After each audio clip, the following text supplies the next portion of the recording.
Did you want to mention about some of the impact force and the sequence of events after it? Sure thing.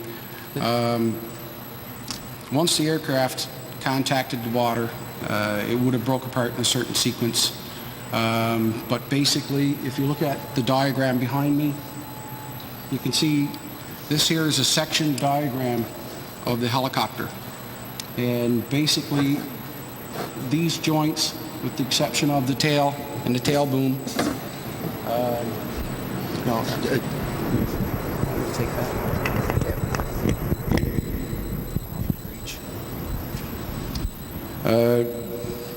Basically, the helicopter was found in one location, the majority of the helicopter. The tail boom itself was detached and was 20 meters away from the main wreckage site. But primarily, the rest of the helicopter, other than the stuff that was covered on the surface previous to our finding it, locating it, was one or two of the sponsons and other stuff that floated that was collected by other ships and brought in previous. But basically, the aircraft would have broken structurally here. The upper deck and the main cabin stayed together, but there was a fracture along the window flanges about midsection all the way. And we did not recover this portion of the tail boom and a small portion of the rear section of the aircraft near the ramp door. For the most part, the main rotor and the main rotor gearbox, the engines, and what we call the upper deck section was all intact and in place. And it was quite difficult to determine initially what we really had. And that's why it took some analysis once we got it back to shore, and somewhat assembled again to come to our firm conclusions on what we have so far.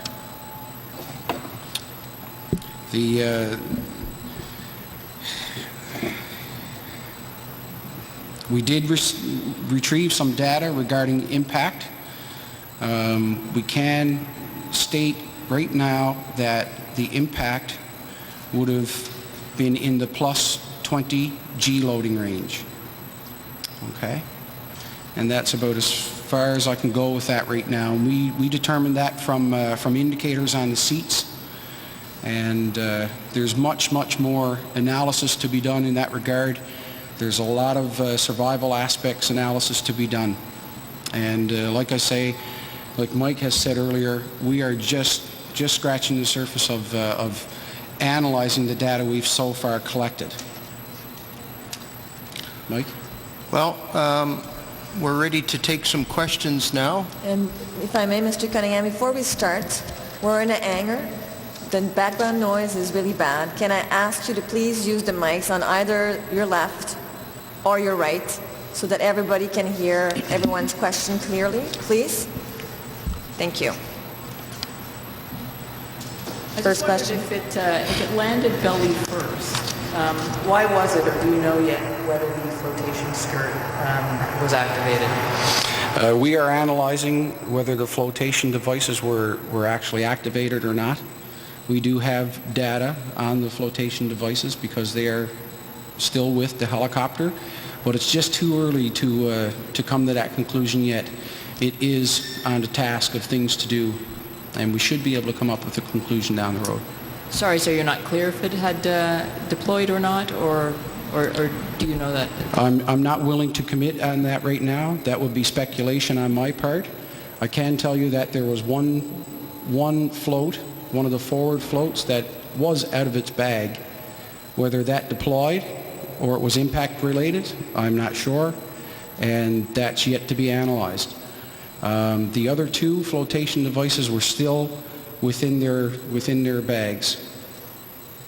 Can you tell me about the communications that were going on between the crew, the pilots, and the ground crew? What instructions they were being given? Were they told to turn around? And did they ultimately follow the stated protocol in the flight manuals? I'm going to defer that question to Mike. Mike was on shore. Yeah, again, there's been so much going on in the last 2 weeks, and so much information that we've collected, and we've put things in priority, what we needed to do first, what we needed to do second. One of the big things that we had to do was get that main gearbox down to Connecticut, because there's magnesium components in that thing, and so as soon as it comes out of the water, it begins to corrode. So we've began to look at some of this stuff, but certainly not to the point yet where we can talk much about it. There was discussion, as there would always be with any aircraft having difficulty, between the crew of the aircraft and their base. Have you determined yet whether the mounting stud was broken on impact or in flight? No, I can safely say now that the stud broke in flight, and the loss of oil pressure was a result of that. The reason we can say that, obviously, again, the flight data recorder, the report from the crew, we know that there was an in-flight loss of oil pressure, and so far we cannot find any other anomaly that would account for that loss of oil pressure. So that brings us to that area. However, again, there is further analysis and work to be done on exactly how and why that stud broke, and that will take some time because it's fairly in depth. Just following up on the previous question, was the plan for the helicopter to continue at 800 feet until it reached land? That again is something I'm not 100% sure about, and part of the huge amount of work that we still have to do. Okay, then do you know what caused them to then to change plans? What made them decide to attempt the ditch? Well, again, a lot of work to be done, but they announced that they were ditching to air traffic control, so their indications, their decision making led them to conclude that they needed to put the aircraft down on the water. When it comes to decision making, I mean, this is a part of what we have to look at in our review of the investigation, but it is a very difficult thing to arrive at. You have to be able to try to put yourself in the shoes of those guys, and with limited data, that's pretty hard to do, but we're pretty good at what we do, and I'm sure that we'll get there sooner than later. And finally, putting yourself in people's All right, that's shoes. Transportation Safety Board investigators briefing the media on the crash of that Sikorsky helicopter off the coast of Newfoundland earlier this month that killed 17 people. Some news out of that briefing. First of all, investigators have recovered about 95% of the wreckage of that helicopter. The impact was in the plus 20 G loading range. That they were able to discover that through some electronic devices on board the helicopter.